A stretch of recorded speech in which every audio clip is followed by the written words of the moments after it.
Hardly a week goes by that I'm not asked by a medical resident or a new-to-practice physician how to keep track of expenses. So, in the next minute or so, we'll cover that topic.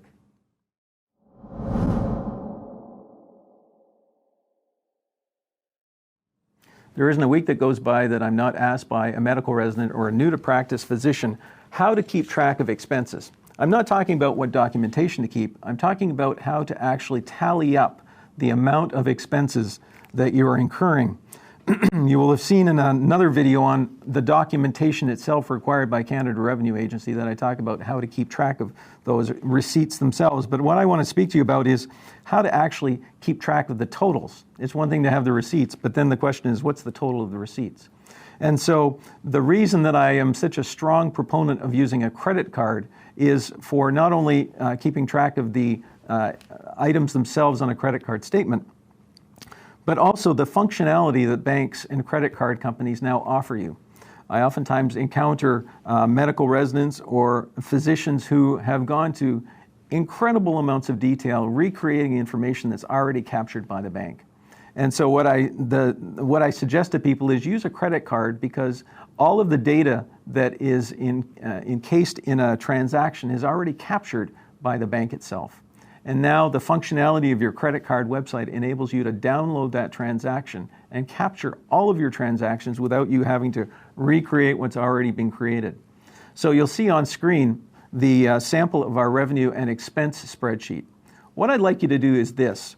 On a monthly basis, once your credit card statement comes in, and this is the process that I go through, once my credit card statement has come in, then I go onto my bank website and I look for the download the statement function. The function itself will then download into either a CSV file or a QuickBooks formatted file the data of that current month that you're looking at. And as you'll see on the screen, the data that's provided there then gets dropped into our spreadsheet. If you'd like a copy of our revenue and expense spreadsheet, by the way, just send me an email and we'll send that through to you. Once you've captured that data, then what I'd like you to do is, as you look at the line by line of the transactions for that month, is look for items that will fall into the categories that you see to the right on the top of the spreadsheet. So on the example that I've provided here, there's a CMPA charge. So what you would do is you would simply move your cursor into that column and type in the amount for that charge. The same for gas, as you'll see, repairs and maintenance on your car.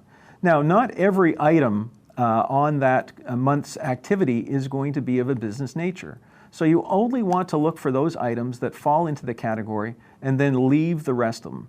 Don't go through and filter, don't delete lines, because there may be expenses that have been incurred that you don't think are business and deductible. So I'd like you to keep all of the transactions themselves.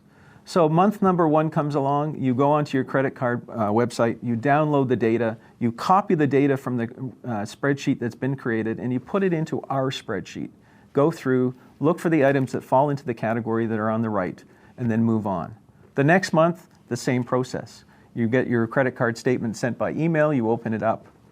You go to your credit card website, download the data, and underneath the previous month's data, you now insert this current month's data. Again, go through, allocate the items that you see into the categories that are to the right. The third month rolls around, you do the same thing. You get the idea. So for the balance of the year, you'll continue to do that from January through to December. And in that fashion, you will have captured all of the charges on that particular credit card. And as you go through on a monthly basis, you will have allocated your expenses as you go. And you'll notice that at the bottom, as you continue to incur and categorize expenses, the totals at the bottom continue to populate. And so at the end of the year, once you've done this, you now have the total of all of the expenses that can be reported on your tax return. This shouldn't take you more than 15 to 20 minutes per month. You don't have to recreate anything. Just simply use the data that the bank is providing you and populate that worksheet. I think you'll find if you follow that, that will save you an immense amount of time and make it much easier when it comes to completing all of the information needed for the completion of your tax return. Hope you find this helpful.